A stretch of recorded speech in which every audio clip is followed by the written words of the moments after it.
Hi hello నమస్తే welcome back Purni YouTube express.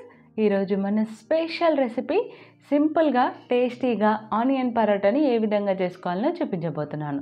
ఇది చేయడం చాలా సింపుల్ ప్రాసెస్. ఇది ఎవరైనా ఈజీగా చేసేసుకోవచ్చు. దీన్ని పెరుగుతో నంచుకొని తిన్నారంటే టేస్ట్ చాలా బాగుంటుందండి.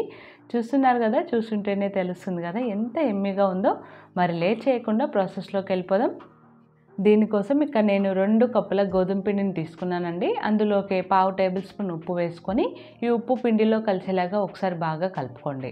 ఇలా కలుపుకున్న తర్వాత కొద్దిగా వాటర్ని వేసుకుంటూ చపాతీ పిండిలాగా కలుపుకోండి.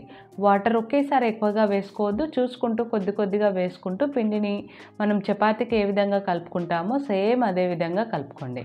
చూడండి, ఈ విధంగా కలుపుకున్నాం కదా. ఇప్పుడు దీనిపైన మూత పెట్టుకొని దీన్ని పక్కకు పెట్టుకోండి. స్టఫింగ్ చేసే వరకు మనకి పిండి అనేది కొద్దిగా సాఫ్ట్గా అవుతుందండి. ఇప్పుడు స్టఫింగ్ కోసం ఒక మిక్సింగ్ బౌల్లోకి 4 మీడియం సైజ్ ఉల్లిగడ్డల్ని మీకు వీలైనంత సన్నగా పొడవుగా కట్ చేసుకోండి. మరీ లావుగా కట్ చేసుకోవద్దండి, మనకి తింటున్నప్పుడు అంత కంఫర్ట్గా ఉండదు. కాబట్టి మీకు ఎంత వీలైతే అంత సన్నగా పొడవుగా కట్ చేసుకోండి. అందులోకి రుచికి తగినంతగా ఉప్పు వేసుకొని 1 టేబుల్ స్పూన్ కారము, 1/2 టేబుల్ స్పూన్ ధనియాల పొడి, 1/2 table spoon garam masala, 1/2 table spoon పసుపు వేసుకోండి. అలాగే 1 రెబ్బ కరివేపాకుని సన్నగా కట్ చేసుకొని వేసుకోండి. 1/2 టేబుల్ స్పూన్ ఆయిల్ కూడా వేసుకొని ఒకసారి ఇదంతా కలిసేలాగా ఒకసారి బాగా కలుపుకోండి. చూడండి, మంచిగా కలిసిపోయింది కదా. మనకి ఆనియన్ స్టఫింగ్ అనేది రెడీ అయిపోయింది. చూడండి, ఇప్పుడు ఈ స్టఫింగ్ని పక్కకు పెట్టుకోండి. మనకి ఈలోపు పిండి కూడా కొద్దిగా నాని సాఫ్ట్గా అవుతుందండి. ఈ పిండిని మరొకసారి కలుపుకొని కొద్దిగా పిండి ముద్దని చేతిలోకి తీసుకోండి. పిండి ముద్దని కొద్దిగా ఎక్కువగానే తీసుకోండి.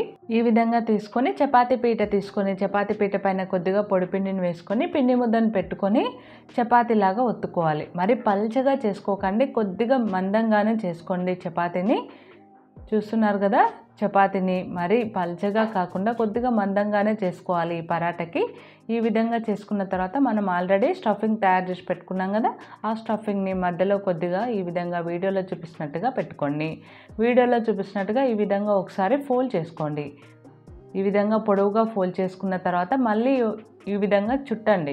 ఈ చపాతీ మొత్తాన్ని వీడియోలో చూపిస్తున్నట్టుగా ఒకసారి ఈ విధంగా చుట్టి కొద్దిగా పొడిపిండి వేసుకొని లైట్గా ప్రెషర్ ఇస్తూ చేసుకోండి. మరీ గట్టిగా ప్రెషర్ ఇవ్వద్దండి, లైట్గా ప్రెస్ చేస్తూ కొద్దిగా మందంగా చేసుకోండి. చూడండి, వీడియోలో చూపిస్తున్నాను చూడండి, ఈ విధంగా చేసుకోవాలి. మీరు ఎక్కువగా ప్రెషర్ ఇచ్చారంటే లోపల ఉన్న స్టఫింగ్ మొత్తం బయటకు వచ్చేస్తుంది.